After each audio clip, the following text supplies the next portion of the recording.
আজকে মঙ্গলবার একেবারে এসআইআর সংঘাত তুঙ্গে। এসআইআর নিয়ে রাজনীতির পারদ চলছে। একদিকে যেখানে সিইও দপ্তরে সেখানে বিএলওদের ধর্ণা বিক্ষোভ চলছে, 24 ঘন্টা পেরিয়ে গিয়েছে। অন্যদিকে আজকে এসআইআর ইস্যু নিয়েই পথে নামছেন মুখ্যমন্ত্রী মমতা বন্দ্যোপাধ্যায়।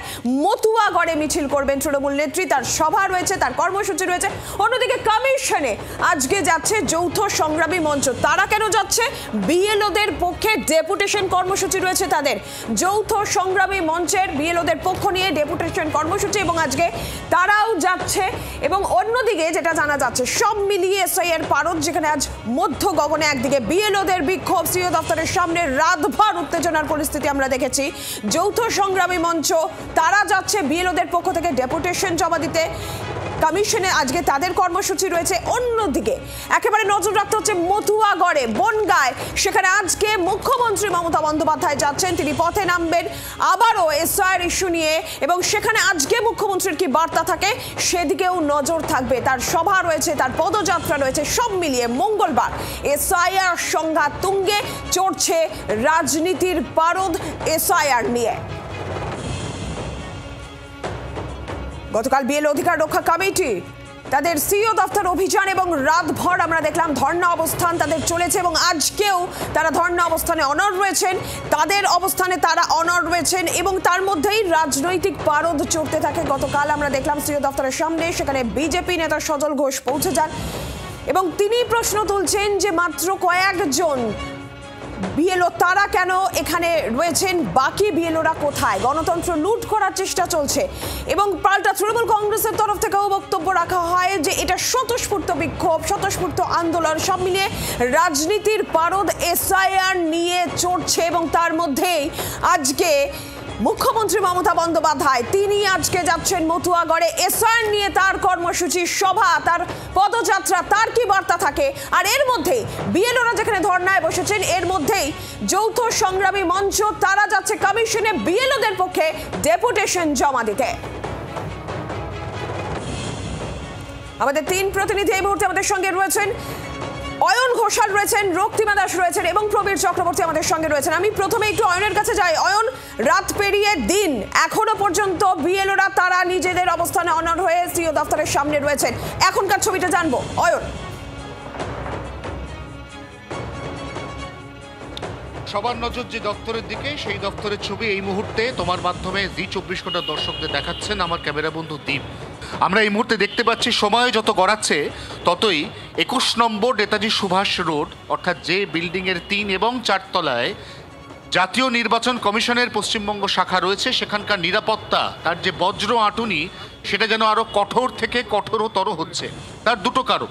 একটা হচ্ছে নির্বাচন কমিশনের পক্ষ থেকে বলে দেওয়া হয়েছে যে তাদের কাজ শেষ করার মেয়াদ খুব তাড়াতাড়ি ফুরিয়ে আসছে। তার কারণ ডিসেম্বর মাসের 4 তারিখের মধ্যে সম্পূর্ণ এসআইআর প্রক্রিয়া সম্পন্ন করে 9ই ডিসেম্বরের মধ্যে প্রাথমিক খসড়া ভোটার তালিকা এটা চূড়ান্ত করে ফেলতে হবে। অতএব তাদের একটা কাজের চাপ রয়েছে। সেই কাজের চাপের মধ্যে কেউ কেউ সেখানে গিয়ে ধর্নায় বসেছেন। এই অফিসের বাইরে দুপক্ষের মধ্যে কার্যত বাকযুদ্ধ চলছে, স্লোগানিং চলছে। গতকাল রাতে সেই পরিস্থিতি আরও ইন্টেন্সিফাই হয়, আরও উত্তপ্ত হয়ে ওঠে যখন তৃণমূলপন্থী বেশ কিছু মানুষ যারা বিএলওদের পাশে দাঁড়াচ্ছেন, তাদের আন্দোলনকে সমর্থন করছেন, তখনই সেখানে বিজেপি নেতা সজল ঘোষ তিনি এসে উপস্থিত হন। তার সঙ্গে উত্তর কলকাতার বিজেপি কর্মী সমর্থকদের একটা বড় অংশ ছিল এবং তারা একযোগে স্লোগানিং এবং পাল্টা স্লোগানিংয়ে এই গোটা চত্বরকে কার্যত অনেক বেশি উত্তপ্ত করে তোলেন, যার পরিপ্রেক্ষিতে এই মুহূর্তে আমরা যে ছবি দেখছি সেই ছবি প্রত্যাশিত। কারণ নির্বাচন কমিশন একেবারেই চাইছে না যে এখানে একগুচ্ছ মানুষ আসুন, এখানে প্রচুর মানুষের ভিড় হয়ে যাক, এখানে স্লোগানিং চলুক, আন্দোলন চলুক, কারণ এতে তাদের কাজের অসুবিধা হচ্ছে। তাদের কাজটা অত্যন্ত ডিফিকাল্ট, তাদের কাজটা অত্যন্ত ম্যামথ। রাজ্যের প্রায় 7.5 কোটি ভোটার, সেই ভোটারদের সম্পূর্ণ প্রক্রিয়াকরণ এসআইআর সেটা শেষ করে ফেলতে হবে। এবং ঠিক সেই কারণেই আজ কোনো অবস্থায় কোনো ব্যক্তি যিনি নির্বাচন কমিশনে কর্মরত নন, তাদেরকে এই বিল্ডিং, এই গেট তার ধারে কাছে ঘেঁচতে দেওয়া হচ্ছে না। এবং যদি এরকম কোনো চেষ্টা হয় তাহলে সেই চেষ্টা যে বাধা পাবে সেটাও কিন্তু এই মুহূর্তে এখানে পুলিশ ডিপ্লয়মেন্ট দেখলে একেবারে পরিষ্কার। অয়ন, তুমি আমাদের সঙ্গে থাকো। একদিকে যেরকম এই ছবি আমরা দেখতে পাচ্ছি, একদম সিইও দপ্তরের সামনে কড়া নিরাপত্তা বলয় কার্যত মুড়ে ফেলা হয়েছে।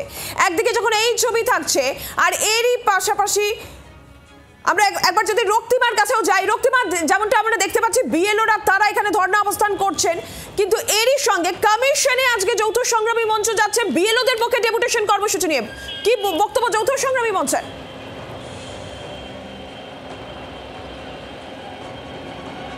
দেখো একদমই তাই, এবং প্রথম থেকে দেখো যে বিএলওদের ক্ষেত্রে যে বক্তব্যটা উঠছিল যে একেবারে স্বল্প সময় প্রচুর কাজ, ফলত সেই কাজ তারা শেষ করতে হিমশিম খাচ্ছেন এবং সেই কাজ করতে গিয়ে অনেকে অসুস্থ হয়ে পড়ছেন, এই খবরও কিন্তু পাওয়া যাচ্ছে।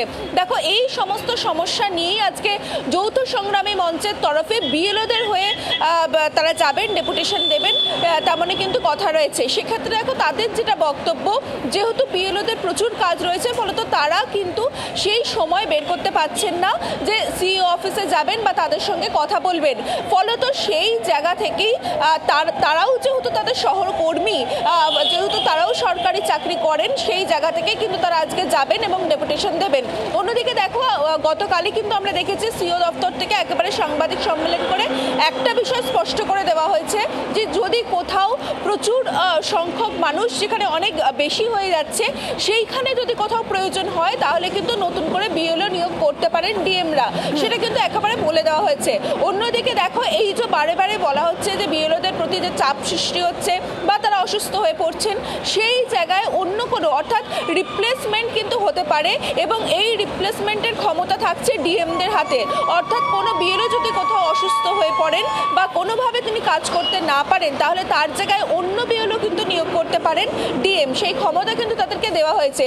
এবং দেখো এই বিএলওদের প্রেশার এবং নির্দিষ্ট টাইমে কাজ শেষ করা, এই সমস্ত কিছু বিষয় নিয়েই আজকে তাদের যা যাবতীয় সমস্যা আছে সেই সমস্যাই কিন্তু সিইওর কাছে নতুন করে তুলে ধরার জন্যই যৌথ সংগ্রামী মঞ্চের তরফ থেকে যাওয়া হবে বলে এমনটা জানানো হয়েছে। রক্তিমার সঙ্গে থাকার এরই পাশাপাশি প্রবীরও রয়েছেন আমাদের সঙ্গে। প্রবীর, আজকে আমরা দেখছি এসআইআর নিয়ে পরিস্থিতি উত্তপ্ত, বিএলওরা বিক্ষোভ দেখাচ্ছেন, যৌথ সংগ্রামী মঞ্চ তারাও যাবে কমিশনে ডেপুটেশন দিতে। তার মধ্যে আজকে মমতা বন্দ্যোপাধ্যায় তৃণমূল সুপ্রিমো, মুখ্যমন্ত্রী যাচ্ছেন মতুয়াগড়ে এসআইআর ইস্যু নিয়ে তার কর্মসূচি, এর তো একটা আলাদাই রাজনৈতিক তাৎপর্য।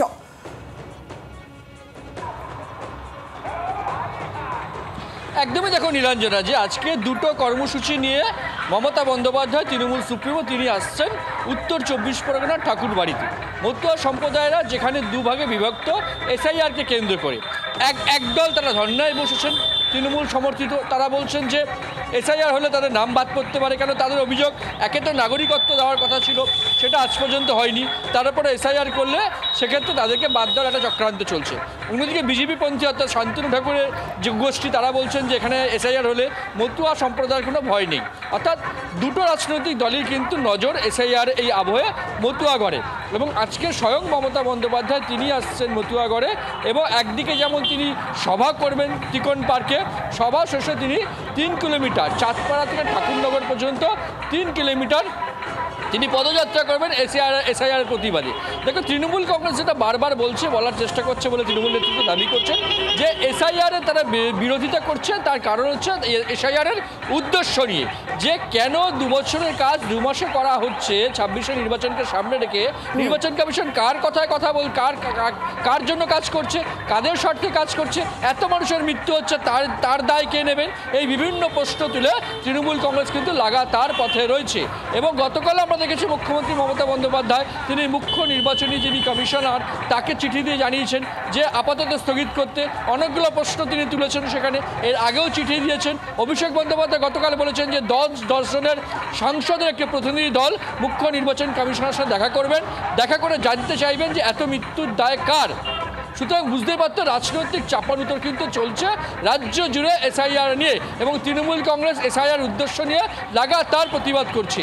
এই অবস্থায় দাঁড়িয়ে এসআইআরে যখন দ্বিতীয় ধাপ চলছে তখন মমতা বন্দ্যোপাধ্যায় কিন্তু স্বয়ং পথে নামছেন। আজকে মতুয়াগড়ে মমতা বন্দ্যোপাধ্যায় আসবেন, একদিকে তিকন পার্কে সভা করবেন, অন্যদিকে পদযাত্রা করবেন। স্বাভাবিকভাবে এসআইআরকে কেন্দ্র করে মতুয়াগড়ের রাজনীতি, মতুয়া সম্প্রদায়ের যে রাজনীতি বিজেপি বনাম তৃণমূল কংগ্রেসের, সেই রাজনৈতিক উত্তাপ কিন্তু এখন অনেকটাই তুঙ্গে।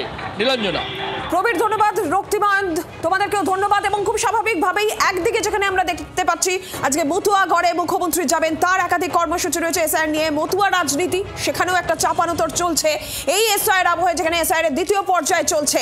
এরই মাঝে বিএলওদের বিক্ষোভ, গতকাল রাতভর সিইও দপ্তরের সামনে তাদের ধর্ণা বিক্ষোভ, আজকেও সকালেও সে ধর্ণা অব্যাহত রয়েছে। তার মধ্যেই এবার সংগ্রামী যৌথ মঞ্চ বিএলওদের পক্ষে তারা এবার ডেপুটেশন দিতে আজকে কমিশনে যাবেন। সব নিয়ে এসআইআর নিয়ে এই মুহূর্তে রাজ্য রাজনীতির পারদ তুঙ্গে। আর এর মধ্যে গতকাল বিএলওরা যখন সিইও দপ্তরের সামনে বিক্ষোভ দেখাচ্ছেন, বিজেপি নেতা সজল ঘোষ সেখানে পৌঁছে যান। গণতন্ত্র লুট করার চেষ্টা করা হচ্ছে এই অভিযোগে সরব হন তিনি। কি বলেছিলেন সজল ঘোষ গতকাল, শুনুন।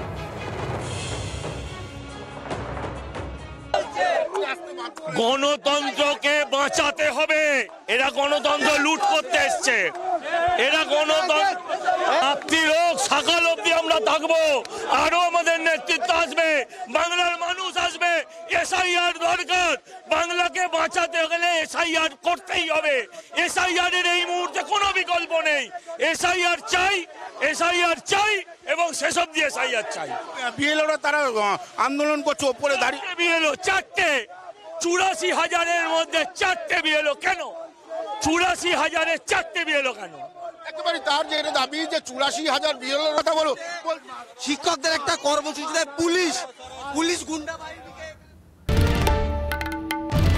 বাংলার আওয়াজ, বাঙালির আবেগ, জি 24 ঘন্টা।